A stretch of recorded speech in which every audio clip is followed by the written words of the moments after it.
Let's begin with chapter 2.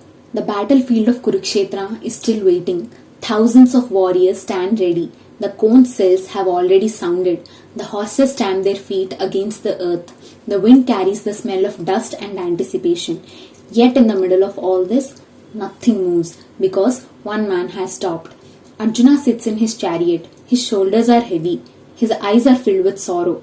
The mighty bow Ghandiva rests on the floor. The warrior who could face entire armies cannot face the storm inside his own heart. For a while he speaks. He pours out every fear, every doubt, every confusion. Krishna listens patiently, silently, without interrupting. Then something changes. Arjuna realizes he is going in circles. His arguments are not bringing peace. His emotions are not bringing clarity. Finally, he turns to Krishna and says, "My friend, I don't know what is right anymore. Please guide me." The battlefield remains the same. The armies remain the same. The problem remains the same. But something important has happened. Arjuna has become ready to learn. Krishna looks at him. There is no anger, no judgment. Only the calmness of someone who sees much farther than the horizon. And he says, "Arjuna, why are you speaking like this? This confusion does not suit you. Imagine being lost in a dense fog. You think the fog is the whole world, but someone standing on a mountain can see beyond it. Krishna is standing on the mountain. Arjuna is inside the fog." Krishna begins gently. He tells Arjuna, "You are grieving as though everything is ending, but not everything that appears to end is truly gone." Arjuna looks at the warriors before him.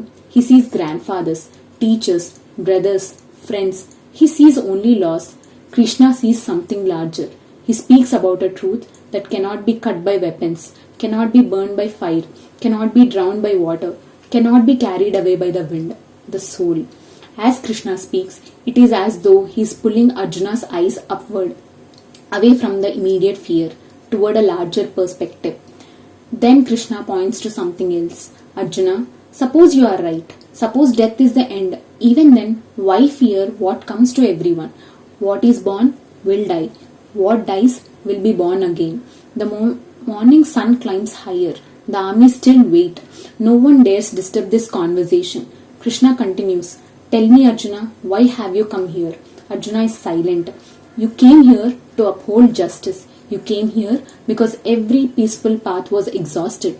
You came here because turning away now would abandon what is right." Arjuna lowers his eyes. Deep down, he knows Krishna is speaking the truth. The difficulty of a task does not erase the responsibility. Then Krishna gives a lesson that will echo through thousands of years. A lesson that students, workers, parents, leaders, and seekers will all return to. He says, "You can choose your actions, but you cannot control every result." Imagine a farmer. The farmer prepares the soil, plants seeds, waters them, protects them, but cannot command the rain, cannot order the seed to grow overnight. The farmer's responsibility is effort, not control over the entire universe. Krishna smiles, almost as if he's saying, "Do your part, leave the rest." Something inside Arjuna becomes quieter, not solved, just quieter, just a lake after the wind begins to settle. But Arjuna is curious now. He asks Krishna, "What does a truly wise person look like? How do they live?" Krishna's eyes soften. This is a question worth asking. A wise person, he says, is not tossed around by every joy and every sorrow.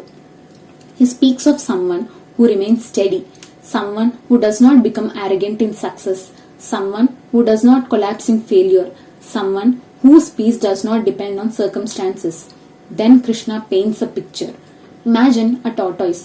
Whenever danger appears, it calmly withdraws into its shell. In the same way, a wise person knows when to withdraw their attention from things that disturb the mind. Then another picture. Imagine a small boat in a storm. Strong winds push it in every direction. That is the uncontrolled mind. One moment angry, one moment fearful, one moment excited, one moment depressed, never resting. Then Krishna offers perhaps the most beautiful image in the chapter. Imagine the ocean. Countless rivers flow into it, day and night, season after season. Yet the ocean remains vast, steady, unshaken. The wise person, Krishna says, is like that ocean. Experiences come, experiences go. Praises come, criticism comes, gain comes, loss comes. Yet something deep within remains peaceful. The sun is now high above the battlefield. Arjuna listens carefully. The despair that overwhelmed him in the morning has not completely disappeared, but it no longer controls him. For the first time since entering the battlefield, he is seeing beyond his fear. Chapter 2 ends not with a battle, not with victory, not with defeat. It ends with a doorway opening. Arjuna has begun the journey from confusion to understanding, and Krishna has only just begun to teach.